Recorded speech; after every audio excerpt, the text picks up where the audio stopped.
The average American worker is changing in a huge way. In my father's generation, the average American worker took their first job and planned to stay there until they retired, if they were lucky with a golden watch. But they took one job and they stuck with that job. The Bureau of Labor Statistics says that right now, the average American worker is going to have a 5-year tenure at most of their jobs. 5 years. My dad's lifetime of work was closer to 40 years. So in the last 60 years, give or take, that number has dropped from a 40-year career to a 5-year in each position. How many of you in this room were born between 1977 and 1997? Hands up. Okay. For you, surveys are showing that your average job tenure is going to be closer to 3 years. So it's getting shorter. Now, why is that? Are we suffering attention deficit? Are we suffering easy burnout and boredom? Can't stay with a job, we're losing it because we're not good workers? No, none of those are true. There's always somebody that studies everything. So of course, a social scientist has studied what's the difference. What was my dad's generation looking for when he went out and got a job? Well, there were some very clear things that people in the 50s, 60s, and even the 70s were looking for. They wanted security and they wanted stability. And so when someone, and in the 50s and 60s, it was usually a man, when that person looked for their first job, they wanted something that they could hold on to raise a family and provide that family with security and stability so that someday they could retire and all would have been fine in their world. Security and stability. So what do they say those of you who are only going to stick around for 3 years want? Well, the surveys show that most people, when they say, what do you want in a job, is they want to be happy and be fulfilled. I don't think if I'd interviewed my dad for weeks on the topic of his career choice, the words happy and fulfilled would have come out. So that's a major change. Happy and fulfilled. Well, that's easy. If you're in here because you're taking classes at FSCJ and you're looking to shift careers, we can all go to the Career Center and we'll do some personality testing and some career inventory work and decide what makes you happy so that when you go out and start interviewing, you can find those jobs that will make you happy. Well, unfortunately, a whole other group of social scientists have looked at that. And what they tell us is one of the hardest things in the world to determine is what makes us happy. So how do we find out what makes us happy? Well, this all ties back together. What makes us happy is usually discovered through trial and error. We do something, shoot, it didn't make us happy. We do something different. Well, we're a little happier, but let's try something else.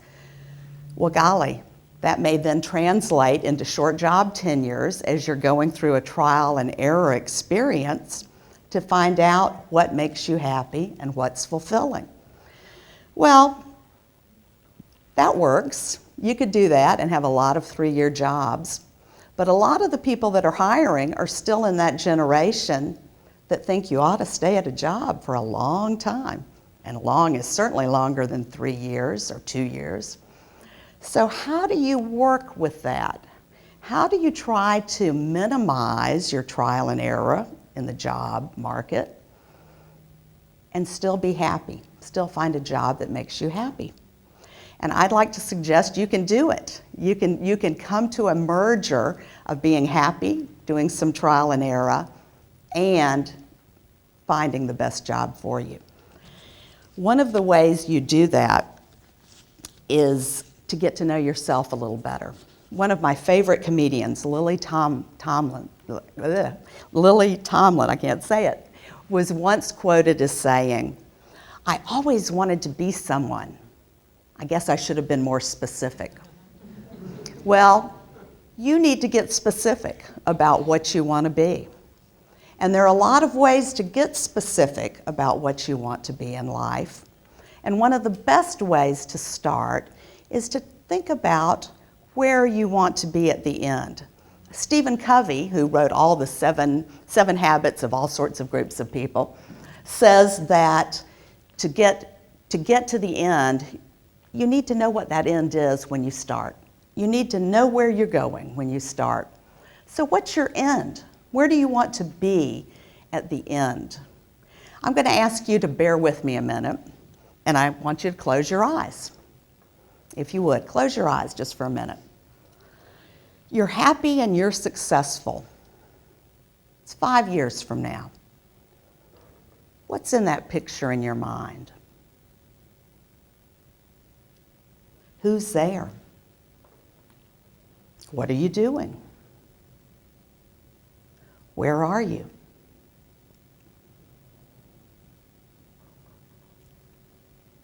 Keep your eyes closed, and now you're 20 years out in your life, and you're happy and you're successful.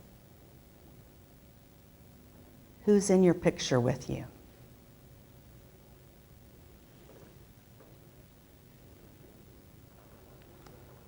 What are you doing? And where are you? And now a big gap. You're retiring. You've finished your long career or careers. Who's with you? What are you doing? And what are you going to do after you retire? Okay, you can open your eyes. That's just the start of a vision. Where do you want to go in your life? What looks like happiness to you as you think about it? I would say that if we looked at what Simon just said, your vision is your why. It's your purpose. It's your reason. It's what you're doing. It's the reason for what you're doing. It's your why. So you need a vision to get started. Well, visions are a long way out.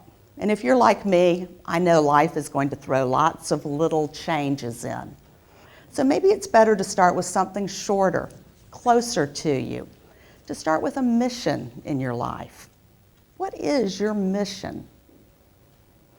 Again, it's not something let me get a piece of paper and I'm going to write my mission. Hand me a pen. A mission takes a lot of introspection.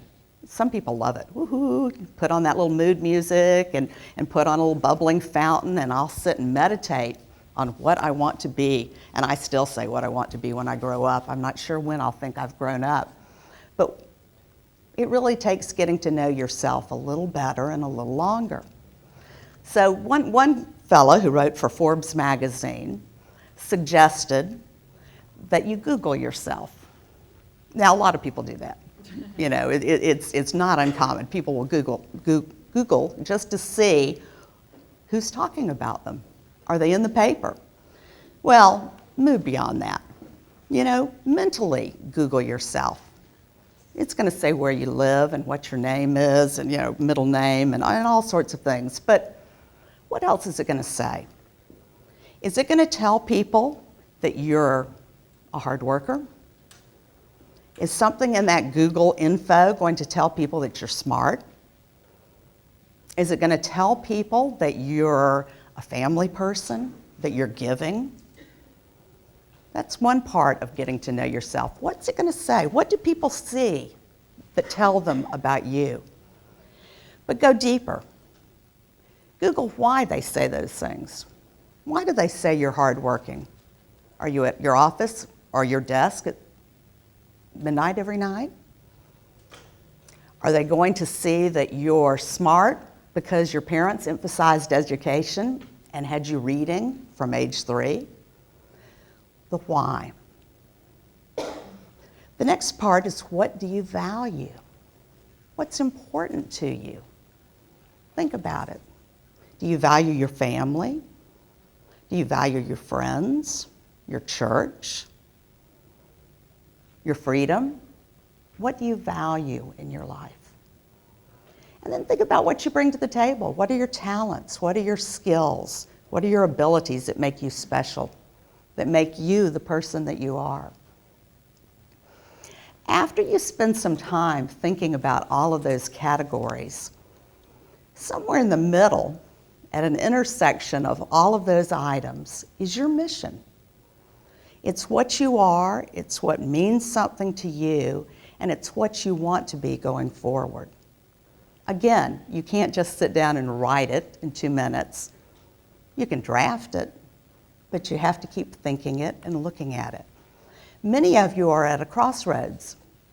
You perhaps are just leaving your family, you're in school, you're going away from home for the first time, you're looking for a house, a job, an apartment. Others are going back to school, thinking of changing careers, thinking of advancing in a career. But if you're at a crossroads, it's the perfect time to think about, which path do I take now? And what is my purpose? What is my mission in life? And how do I make decisions that support that? Because I will guarantee if you make decisions that are tied to your mission and are moving you toward a long-range vision, you're going to be happier more times than you're not.